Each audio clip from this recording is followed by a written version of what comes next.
Ini peran orang tua sangat penting sekali agar anak kita bisa diterima di pergaulannya. Nah, dia egois, dia mau menang sendiri. Pokoknya dia ngerasa paling pinter, dia ngerasa paling oke. Sebagai orang tua, kita harus bisa mengajarkan interpersonal skill kepada anak-anak kita. Agar apa? Agar dia bisa diterima.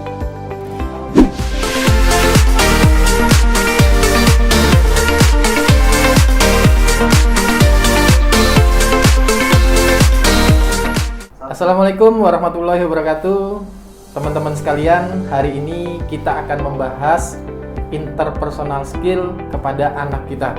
Atau anak-anak yang tidak punya interpersonal skill yang baik itu seperti apa sih?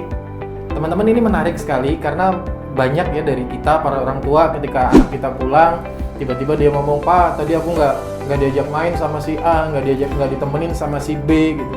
Ya pertanyaannya kan kita sebagai orang tua kadang-kadang, emang teman kamu begitu tuh, begini tuh. Padahal bisa jadi nih Bapak Ibu sekalian, teman-teman sekalian, bisa jadi anak kita lah yang tidak bisa menempatkan dirinya ketika dia bersosialisasi dengan rekan-rekannya atau dengan teman mainnya. Karena anak-anak yang punya interpersonal skill belum baik biasanya apa?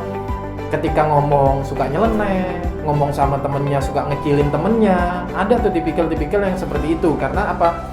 Interpersonalnya belum oke. Nah, tugas kita sebagai orang tua adalah mendampingi mereka, mengajari mereka bagaimana mereka bergaul dengan teman yang bisa jadi pergaulan mereka bisa jadi dia bergaul sama kakak kelasnya, maka komunikasinya juga harus berbeda. Ketika dia berkomunikasi dengan adik kelasnya, gaya komunikasinya juga berbeda.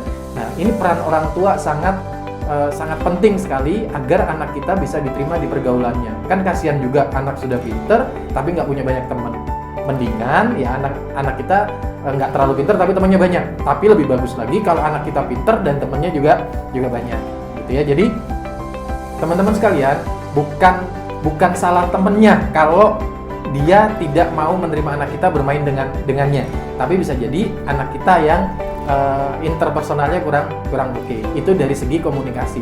Kemudian anak-anak yang interpersonalnya rendah biasanya dia suka membicarakan kejelekan temennya, suka ngegosip gitu ya. Kalau anak sekarang gibah gitu ya dengan teman-temannya, sehingga apa? Membuat teman-teman yang lainnya enggan bermain dengan anak kita. Kemudian anak-anak yang interpersonalnya rendah biasanya dari segi penampilannya selebor. Dia orangnya ya udah, ini gaya gua, ini style gua gitu. I don't care dengan teman-temannya gitu. Itu beberapa ciri-ciri. Kemudian teman-teman sekalian, anak-anak yang interpersonal skillnya rendah biasanya dia egois. Dia mau menang sendiri.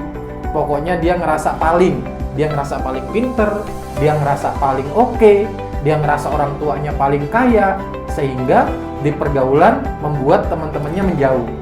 Nah, anak-anak yang punya interpersonal skill yang rendah biasanya agak kurang, dalam tanda kutip ya, agak kurang, tata kramanya agak kurang gitu ya di pergaulannya, sehingga teman-temannya enggan bermain dengan anak kita. Kemudian teman-teman, anak-anak yang interpersonal skillnya rendah biasanya suka baperan, ambekan nih. Baru dikasih masukan sedikit ngambek, dikasih arahan sedikit nggak terima, dikasih feedback ngerasa lu kayak yang paling pinter aja, lu kayak yang paling oke aja, lu kayak yang paling ngerti aja.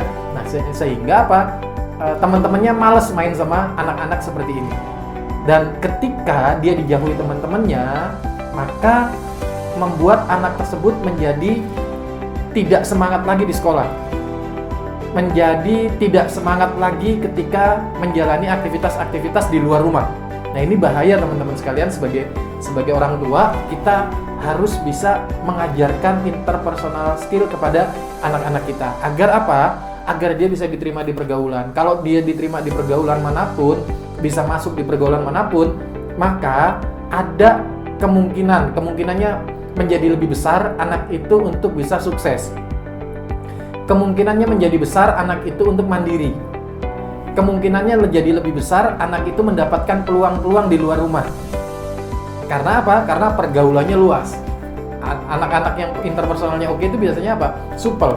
Nah, kalau yang interpersonalnya rendah, dia nggak supel, dia cuek, dan lain sebagainya yang tadi sudah saya sebutkan di awal. So, Bapak Ibu sekalian, ayah bunda, papa mama, Bapak Ibu, yuk kita perhatikan interpersonal skill anak kita. Meskipun banyak di luar sana menganggap sepele, tetapi teman-teman sekalian perlu kita sadari, Bapak Ibu sekalian perlu kita sadari bahwa interpersonal skill pada anak itu perlu ditumbuhkan sejak dini agar anak kita di dunia kerja nanti dia lebih siap dibandingkan anak-anak yang lainnya. Mudah-mudahan tips dari saya bisa dipraktekkan dan bermanfaat untuk teman-teman semuanya. Terima kasih, saya David Veronica, salam inspirasi kebaikan.